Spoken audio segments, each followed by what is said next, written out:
Hey guys, it's Brian with Elion Design Solutions. This is going to be our fourth installment on the 3D modeling in AutoCAD. Previous videos we did some basic modeling using some of your shapes that were built into AutoCAD here in this toolbar, which is your modeling. And we just did a little bit of modifying on those. What we're going to try to do now is to do some additional modifications on shapes that you can have, because you can actually download shapes, and maybe you get one in that you're like, hey, I need this, but I need it to be shorter, I need to cut it in half, or stuff like that. So what we're going to do is we're going to put some of these in and see if we can custom, cut them up, chop them, and then maybe cannibalize them and add other shapes into another shape. Maybe add a circle into a rectangle and whatnot. And that's going to be utilizing the subtract command, maybe depending on how we get through some of this stuff. Subtract command, slice command. And those are going to be probably two of the and then the union command, and then those should be the primary ones we go over today. If you guys would go check out the other couple videos I did, and to get you up to speed if you're not as familiar with 3D modeling, and we'll be good. So let's get going. For what we want to do here, let's see, we're in the top view here. We have a couple ribbons, I keep saying ribbon, there a couple toolbars loaded. These are primarily the 3D ones I use, which is your modeling. This is just a zoom one. I use that mainly for when I render stuff, but and then you have your view, or your visual styles, or is that not visual styles? Is that view? I can't even remember, guys. I just know what they look like. And then again, you have your important one, visual style. Yeah, there we go, visual styles. And then you have your dimension one. So the rest of the stuff you can get in your ribbons. These are your ribbons up here. So that's why I don't have a lot of icons loaded, and primarily I do a lot of keystroke commands. And like I say every time, make sure we pay attention to the command line, because if I forget to tell you something, it'll pop up there. And that way you can follow along as best you can. Okay, so let's just get some shapes in there and see what happens. Let's make sure we're in the wireframe. We're good to go there. Now let's draw. We're just going to throw some shapes in real quick. Let's just go rectangle. Actually, you know what? Let's put, because it's not going to work if it's in 3D, let's put that in a southwest isometric. You can see the cube changed. We're good there.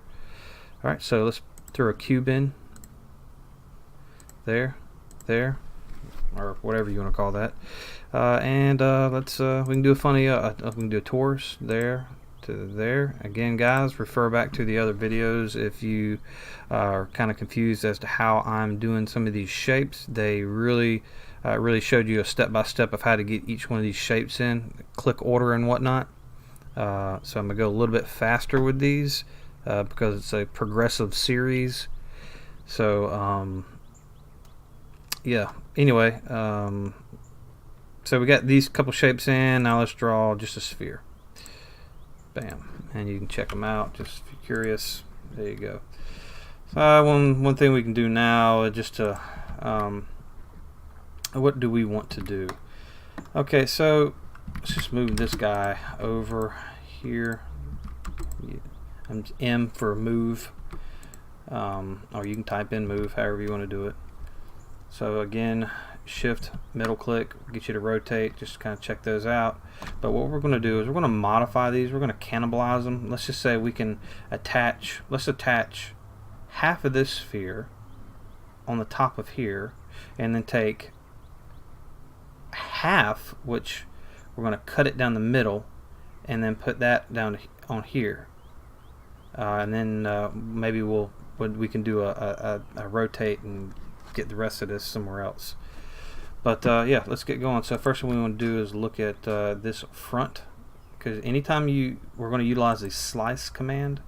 Anytime you're slicing something, I find it best to be on a flat plane, whether you're on the top, bottom, left, right, front, or back views.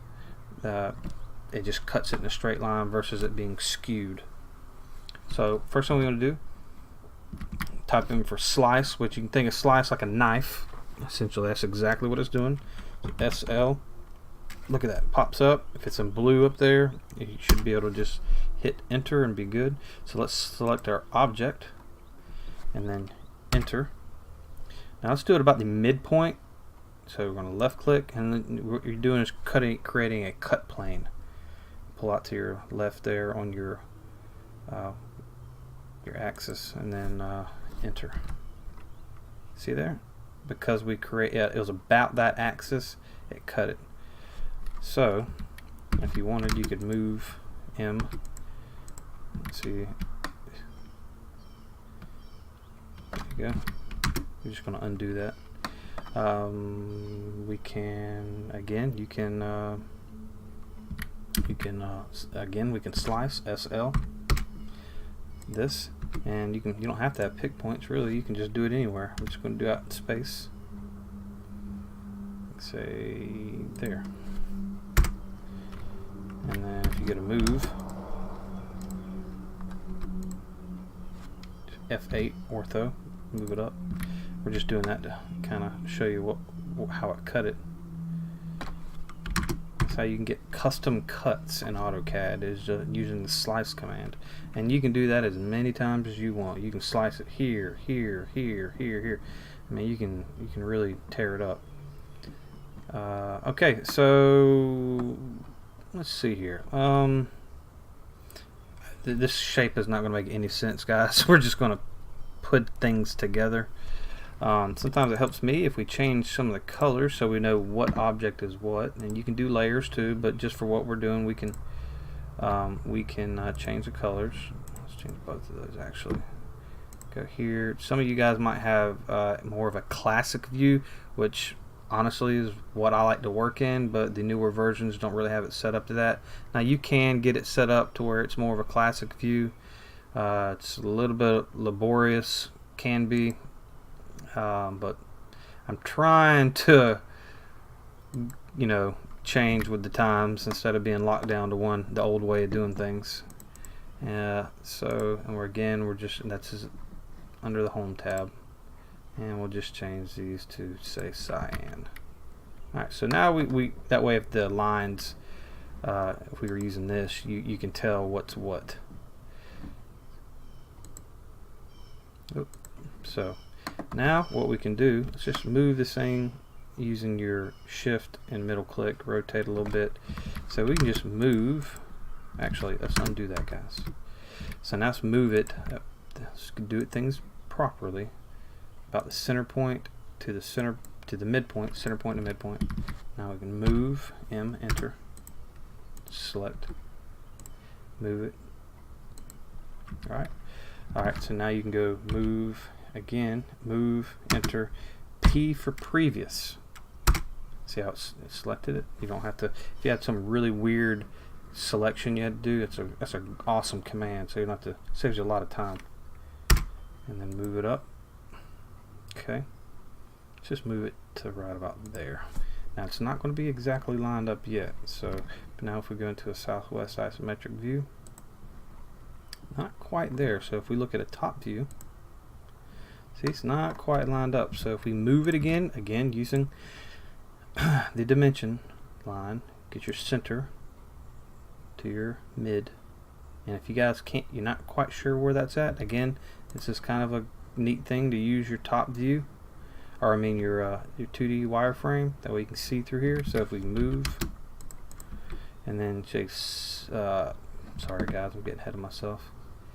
Let's get the dimension point of there.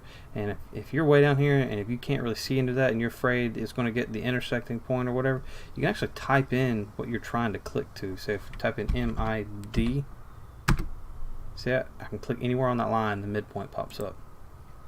So there we go.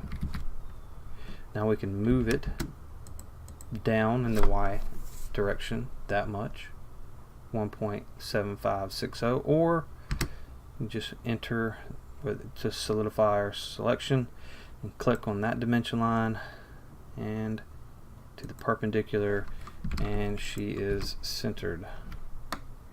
Look at that. There we go. Looking beautimous.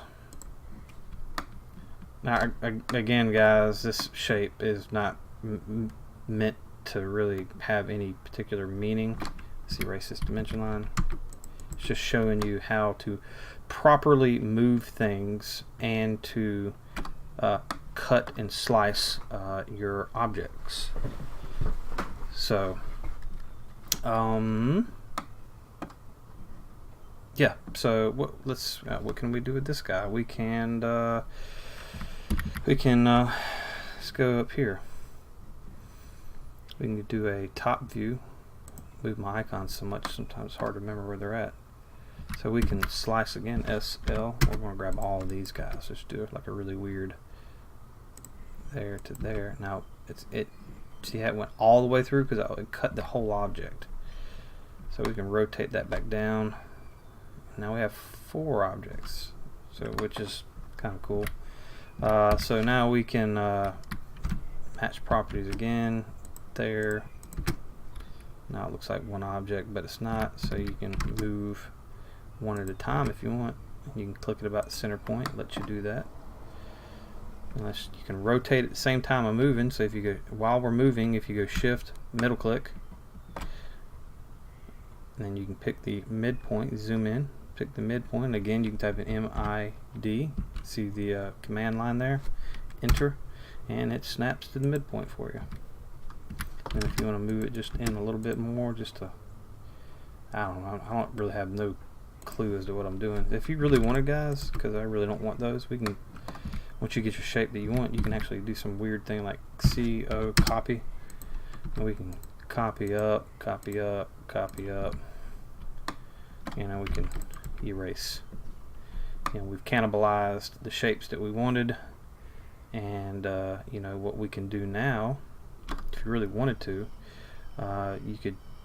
I'm not going to do it because I don't want to get ahead of myself. You guys could actually, you know, change the properties and the materials on the materials manager, and you know, play around with what some of the shapes look like, and you can add lights and all that other stuff. So, but anyway, so I think we're going to do in this particular episode, like I'm on TV.